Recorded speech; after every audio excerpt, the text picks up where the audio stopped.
La dernière fois, je vous ai surtout parlé de l'organisation de la COP21. Je pense qu'il est temps de parler des enjeux. Pas des démons. Parce que t'as dit enjeu. Enjeu démon. Non.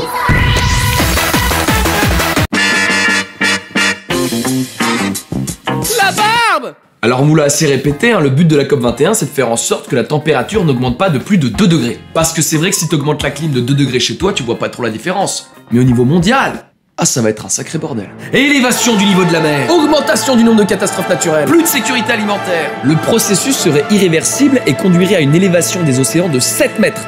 Autant te dire, plus de Camargue. Bon après moi je suis pas un grand fan des moustiques et des Gypsy Kings. Plus emmerdant pour la Hollande. Jollof. Et c'est vrai que ça paraît rien comme ça, 2 degrés. Mais ça nous obligera à renoncer à nos acquis.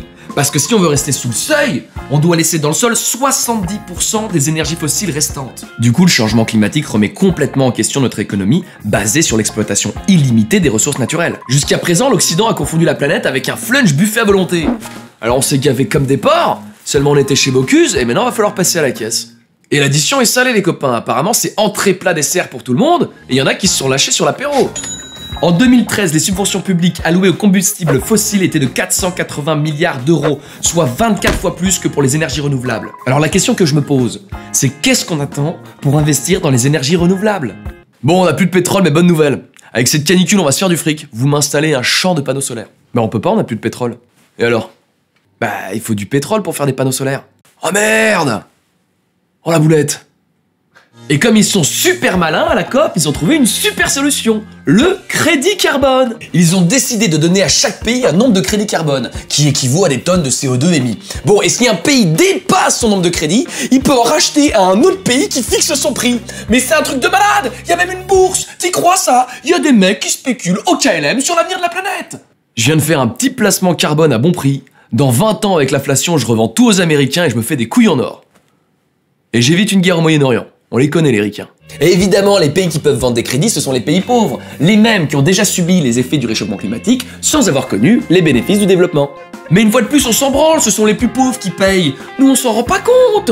Il faut attendre d'avoir un mendiant en bas de chez soi pour savoir si ça va mal. Demander à un mec de Neuilly si c'est la crise. De quoi? La crise? Je ne connais pas, non? Les pauvres? Jamais vu. Qu'est-ce que c'est? Chaque année depuis 2009, 20 millions de personnes des pays du Sud ont dû quitter leur lieu d'habitation à cause de la sécheresse.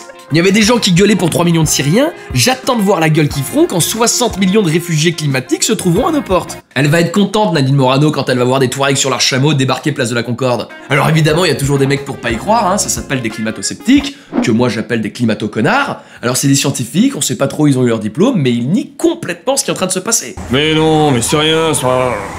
Mais non, mais c'est rien ça. Bon là c'est quand même un petit peu bizarre. Bien sûr qu'avec le peu d'efforts qu'on fournit jusqu'à présent, on va être touché par les conséquences du réchauffement climatique. C'est comme si on habitait une maison toute délabrée, mais plutôt que de refaire les travaux, on repeignait juste la façade. Bah moi j'ai pas envie d'y habiter. C'est au gouvernement de prendre des décisions. Parce que je pense que nous on est capable de renoncer si on nous explique que c'est plus possible. En tout cas moi, entre pouvoir mettre le plein dans ma bagnole et crever, ou devoir faire mes courses en skateboard pour survivre, franchement...